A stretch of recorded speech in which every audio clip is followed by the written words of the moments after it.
Dari perspektif ekonomi politik, ada satu istilah yang disebut dengan state capture. State capture. Jadi sebelum ada perintah dari Presiden Republik Indonesia, ini kan terkesan bahwa korporasi, pengusaha, pemilik modal, ini kan terkesan dia di atas negara.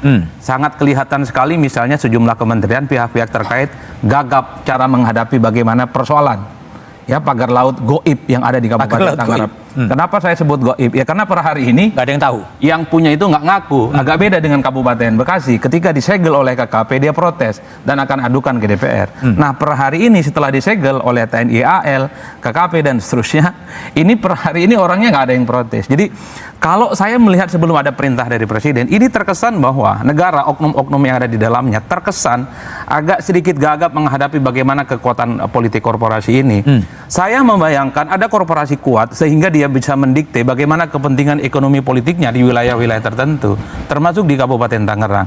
Tapi kalau saya analisa secara spesifik, rasa-rasanya sulit kita melihat korporasi, pengusaha hebat yang dia bisa mendikte kekuatan politik negara. Maka kalau kita membaca bukunya Fedi Hadis dan Richard Robinson, ada satu istilah yang disebut dengan kapitalisme negara. Apa yang kemudian memunculkan kapitalisme negara? Korporasi dan pengusaha itu nggak mungkin dia bisa melakukan eksplorasi apapun, tidak mungkin bisa bikin pagar laut dan seterusnya tanpa restu negara. Main mata dengan oknum-oknum tertentu. Artinya apa? Pejabat-pejabat yang kemudian mengeluarkan sertifikat, kemudian hak ini, hak itu juga adalah untuk kepentingan insentif ekonomi. Makanya kemudian Fedi Hadis itu mengeluarkan ada satu teori yang disebut dengan koalisi politiko birokrasi predatori. Artinya apa? Ini politisi dan oknum-oknum kekuasaan negara ini semacam predator yang kemudian merugikan dan merongrong negara. Baik. Ini yang saya kira harus ditindak ke depan. Pemerintahan baru, betul nggak? Ya, saya kira begitu, dan yang paling penting adalah secara prinsip harus ada pengawasan yang ketat terkait dengan sertifikat hak guna dan seterusnya itu, Bang. Coba Anda bayangkan, kita semua, ada sekitar 263. Itu sertifikat yang nggak main-main, jumlahnya besar.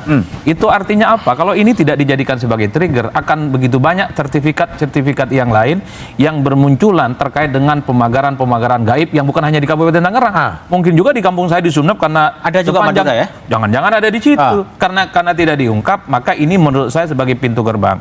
Tapi secara prinsip, hari ini energi kita itu memang sangat heroik, Bang. Heroik. Ingin mengungkap sekaligus ingin tahu sebenarnya siapa mastermind, aktor utama terkait dengan pemagaran ini. Karena tentu bukan kaleng-kaleng. Kalau cuma nelayan biasa udah wassalam ini barang, Bang. Ada cerita memang di negara kita, kalau sudah berkaitan dengan korporasi besar, ini penanganannya agak lambat dan hati-hati. Karena di tengah heroisme itu, tentu saya ingin memulai dari kawan-kawan DPR. Berani tidak sejumlah pihak yang selama ini sudah mulai speak up ke publik, ada yang katanya swadaya nelayan, panggil aja ke DPR. Ada misalnya perusahaan-perusahaan yang disebut yang punya HGB dan seterusnya, panggil aja audiensi. Bagaimana mereka itu jalan ceritanya punya hak kelola ataupun hak bangun yang ada di situ. Itulah yang saya sebutkan. DPR ini kan selalu bicara atas nama rakyat. Jadi nggak perlu bikin pansus, nggak perlu bikin panja, langsung aja panggil satu persatu, tanya bagaimana hal ihwal terkait dengan pemagaran yang ada di Kabupaten Tangerang. Ini transparan, Bang, dan kasusnya bukan sehari dua hari. Sejak 2001, 2002, 2003 dan seterusnya. Itu versi nelayan-nelayan yang ada di Kabupaten Tangerang. Sering dilaporkan, sering dikeluhkan karena ada aktivitas yang saya kira dari pagi sampai malam dan itu cukup mengganggu dan sekarang menguap. Ini adalah momentum bagaimana untuk mengungkap apa sebenarnya yang terjadi di Kabupaten Tangerang. Tentu kita tidak mau ini hanya sebatas hore-hore, tepuk tangan, banyak apresiasi, sudah ada pembongkaran di mana-mana, tidak ada endingnya. Tapi kan Presiden Prabowo sudah mengatakan untuk dibongkar. Betul.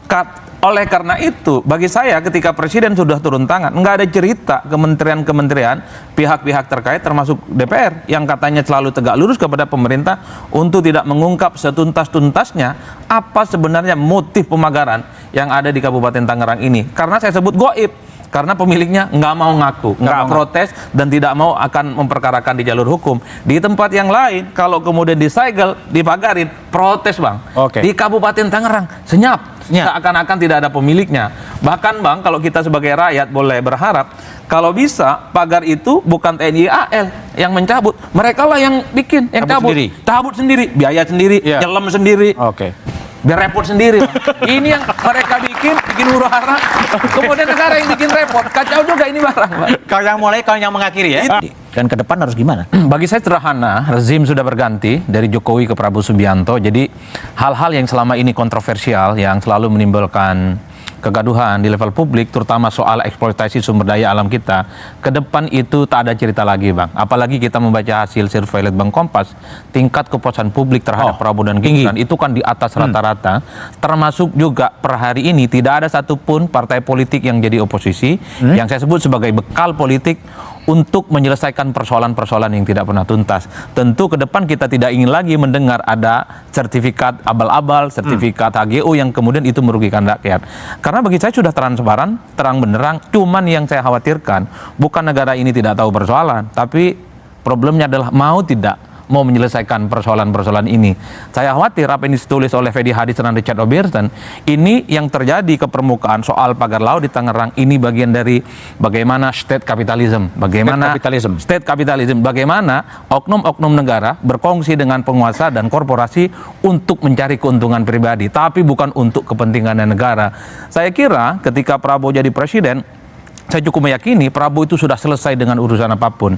Jadi tentu di 5 tahun yang akan datang kita berharap betul Prabowo itu tegak lurus bahwa semua apapun yang dieksekusi demi kepentingan bangsa dan negara itu memang harus dan transparan, dan pastinya harus dituntaskan setuntas-tuntasnya. Kabupaten Tangerang, pagar laut yang goib menjadi pintu masuk untuk menyelesaikan segala-galanya.